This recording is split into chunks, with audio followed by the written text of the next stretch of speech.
स्वामी विवेकानंद ने एक बार कहा था कि अपने जीवन का एक लक्ष्य निर्धारित करो, अपने पूरे शरीर को उस एक लक्ष्य से भर दो और हर दूसरे विचार को अपनी जिंदगी से निकाल दो। यही सफल होने का मूल मंत्र है। हम में से तो कई लोग एपीजे अब्दुल कलाम को अपनी इंस्पिरेशन मानते हैं, लेकिन क्या आपको पता है उनकी इंस्पिरेशन कौन है? स्वामी विवेकानंद। और सिर्फ यही नहीं, निकोला टेस्ला, सुभाष चंद्र बोस, लाल बहादुर शास्त्री और कई सारे लेजेंड्स हैं जिनकी इंस्पिरेशन स्वामी विवेकानंद है। आज हम स्वामी जी की जीवन की 3 कहानियां डिस्कशन करेंगे और जीवन की बहुत बड़ी सीख है इन 3 कहानियों में। पहली कहानी, एक बार स्वामी जी को नदी पार करना था। वो नदी के पास में खड़े थे, तभी एक साधु ने आकर पूछा, क्या आप ही स्वामी विवेकानंद हो? स्वामी जी ने जवाब दिया, जी हाँ, मैं ही स्वामी विवेकानंद हूँ। तभी साधु ने पूछा, स्वामी जी आप यहाँ पर क्या कर रहे हो? स्वामी जी ने कहा, मुझे नदी पार करना है और मैं नाव का इंतजार कर रहा हूँ। तभी साधु ने कहा, तुम इतने बड़े इंसान हो, कई सारे लोग तुम्हें अपनी प्रेरणा का स्रोत मानते हैं, तुम एक नदी पार नहीं कर सकते, देखो मैं तुम्हें नदी पार करके बताता हूँ। तभी उस साधु से चल करके उस नदी को पार किया और फिर से चल करके स्वामी जी के पास लौट कर आया और बोले, देखो मेरे पास इतनी शक्ति है, मेरे पास इतना टैलेंट है, मेरे पास इतना ज्ञान है, उसके बावजूद भी मुझे कोई नहीं जानता।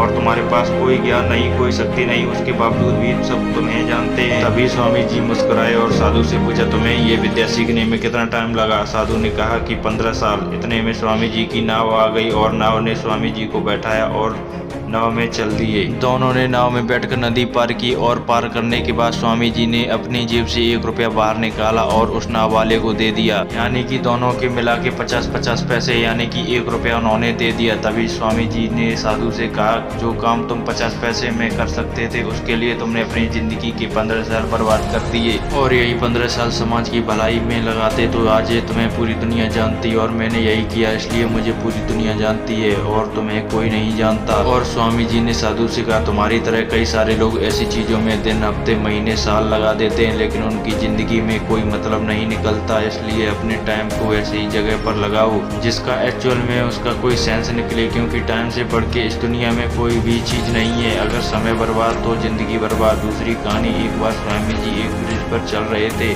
तभी वहाँ पर कुछ बंदर उनके पीछे पड़ जाते हैं। कोई बंदर उन पर लपक रहा, कोई बंदर उनका प्रसाद छीन रहा और स्वामी जी उन बंदरों से पीछे छुड़ाने के लिए भागने लगे। स्वामी जी भागे जा रहे थे और बंदर भी उनके पीछे पीछे भागे जा रहे थे।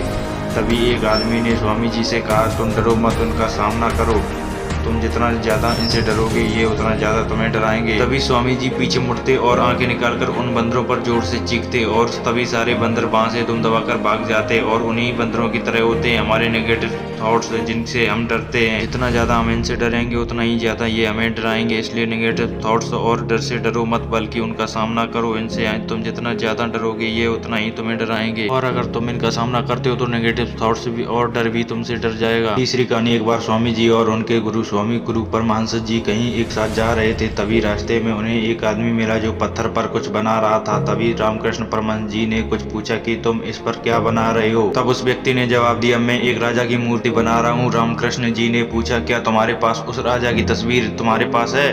तब उस कारीगर ने कहा, नहीं, मेरे पास कोई तस्वीर नहीं है। तभी रामकृष्ण जी बोले कि अगर तुम्हारे पास उनकी कोई तस्वीर नहीं है तो फिर तुम उनकी मूर्ति कैसे बना सकते हो? तभी उस मूर्तिकार ने जवाब दिया, भले ही मेरे पास उनकी तस्वीर नहीं है, लेकिन मेरे दिमाग में स्पष्ट तस्वीर छपी हुई है। और तभी कुछ देर बाद उस मूर्तिकार ने उस राजा की एक सुंदर मूर्ति बनाई थी और स्वामी जी सारा दृश्य अपनी आंखों से देख रहे थे। और तभी उनको अपने सवालों का जवाब मिल गया कि अगर कोई इंसान अभी अपनी जिंदगी में कुछ पाना चाहता है तो उस मुकाम की या उस चीज की तस्वीर अपने माइंड में साफ क्लियर होनी चाहिए। तो दोस्तों, उम्मीद करता हूँ आपको ये तीनों कहानियां पसंद आई होंगी। इसी तरह की और वीडियो देखने के लिए हमारे चैनल को सब्सक्राइब कीजिए और बेल आइकन को प्रेस कर दीजिए, जिससे कि आने वाली मोटिवेशन वीडियो आप मिस न कर पाएं। जय हिंद, जय भारत।